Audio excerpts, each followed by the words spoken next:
Did you know you can appeal your taxes, like if you're self-employed and you file your own income tax statements, or if you're a small business and you have to pay over GCT, even your customs duties? The Ministry of Finance and the Public Service has a Revenue Appeals Division. I'm Kalilah Reynolds, and I'm gonna find out what's in it for me from the Commissioner of the Revenue Appeals Division, Deloree Staple Chambers.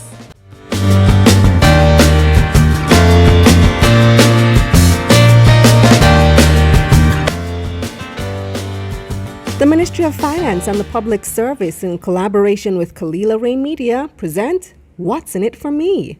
Follow at MOF Jamaica on social media. Hi, Commissioner. How are you? I'm fine, Kalilah. How are you? Not bad. They're at the Revenue Appeals Division. Now, tell me what you all do at the Revenue Appeals Division. Okay, we are that arm of the government that provide a check and balance on the power vested in the commissioners of tax, customs, and land valuation. Pretty much what we do is to hear appeals to settle the disputes that may arise between taxpayers and these commissioners, and to provide a means where they do not need to use litigation to have these disputes resolved. So how does that actually work, Commissioner? So do you have an arbitrator there, or they just come to you and just... Okay. So under the law, a taxpayer is provided with 3 different stages in which they can have disputes regarding their tax liability resolved. The first one is to have an internal review with the relevant tax department. So whether it's TAJ or the Customs Department or land valuation, that commissioner will review the decision that is in dispute and can alter or confirm his position. Now, once that has occurred and the taxpayer is still dissatisfied, then the law provides him with a second stage of appeal, an appeal to the Revenue Appeals Division. So then the second stage would be for them to appeal to us. And what we do, we operate as an independent entity, not connected to TAJ, Customs, or the Land Valuation Department. We are independent, but we are not a part of the court system. So we are quasi-judicial.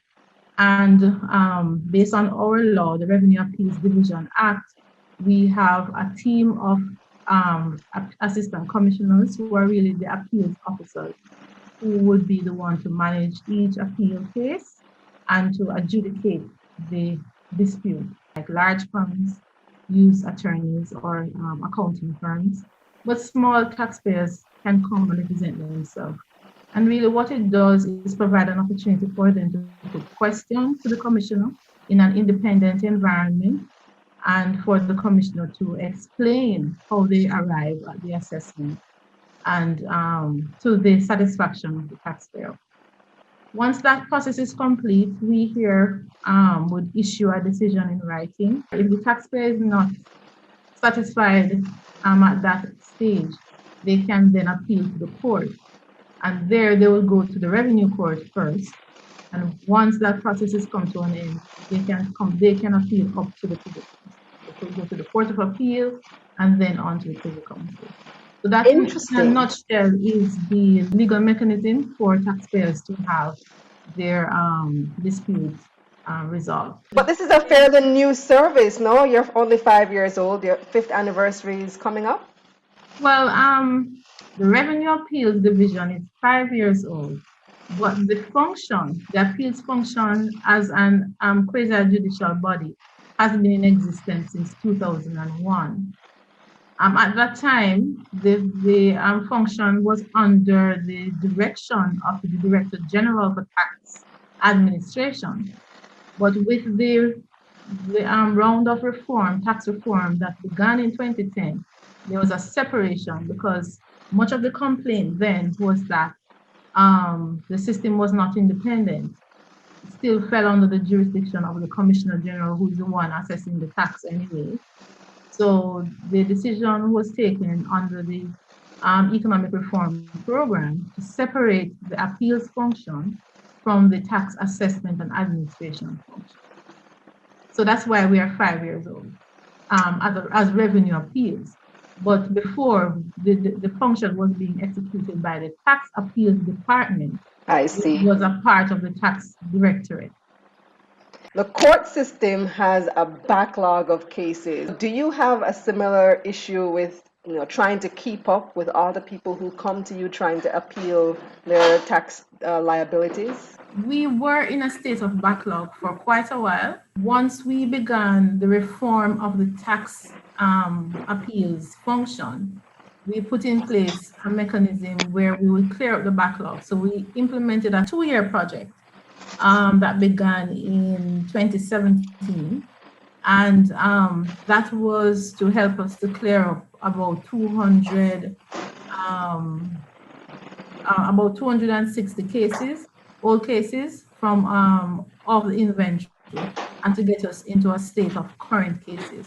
Over the last 3 years, we were able to clear up over 400 cases, really, of the schedules. A new case coming in today will be assigned right away to an officer. What was the wait time before?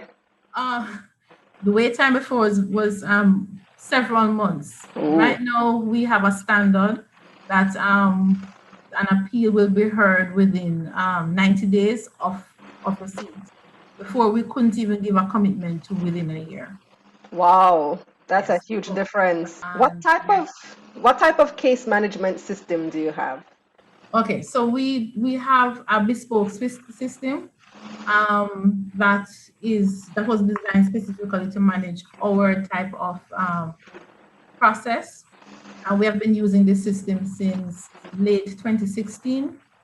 And we're currently doing an upgrade of that system to bring on stream online applications. Right now, persons have to do a paper application. So we are working on getting the online portal up and running before the calendar year is out, so that everything will be done online and persons will be able to track their appeal. We are also, because of COVID, we have to move to doing virtual hearings instead of face-to-face. Even after COVID, we will continue that kind of access point so that it is more convenient for persons. Well, I'm glad to hear that. So this is one of the benefits that COVID has made us realize certain things are possible. We can do a lot of things online that we weren't even thinking of before.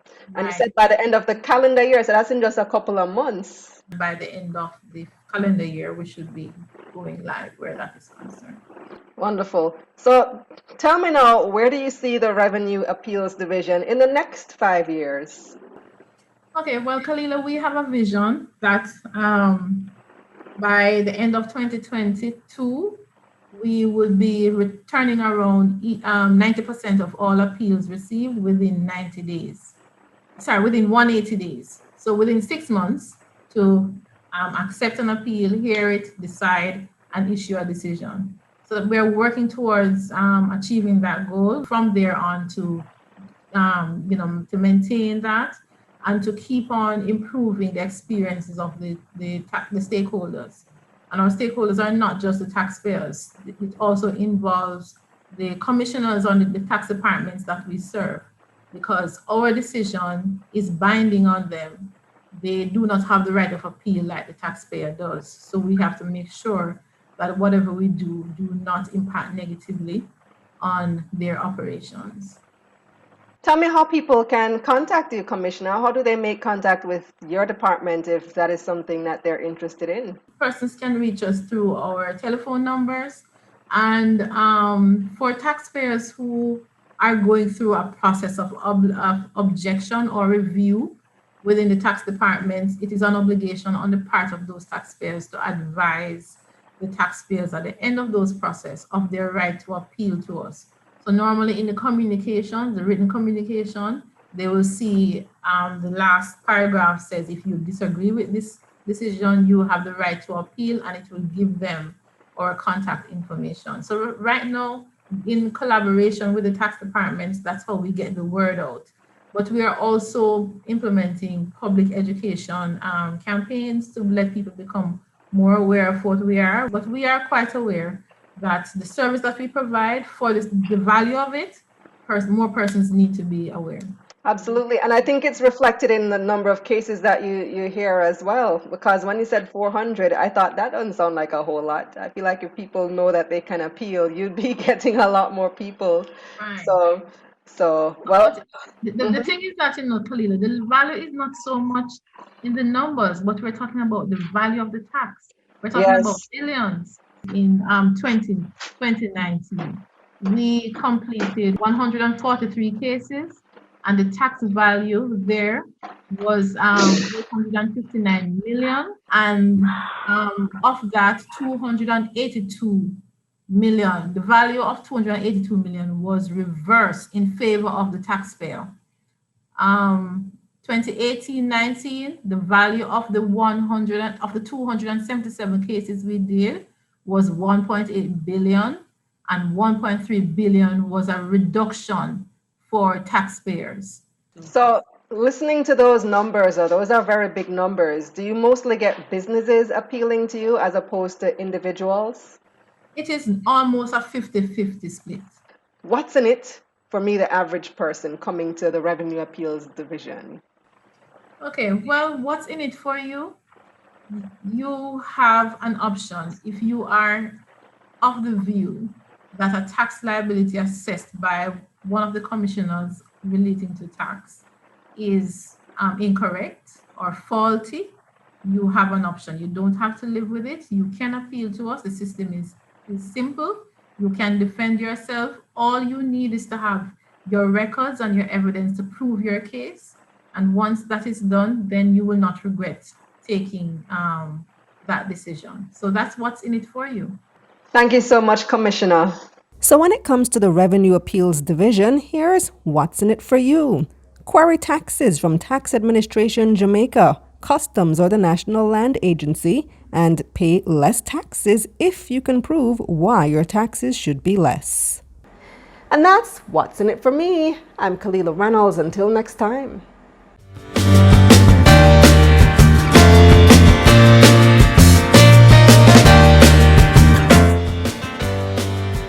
The Ministry of Finance and the Public Service, in collaboration with Kalilah Ray Media, present What's in It for Me. Follow at MOF Jamaica on social media.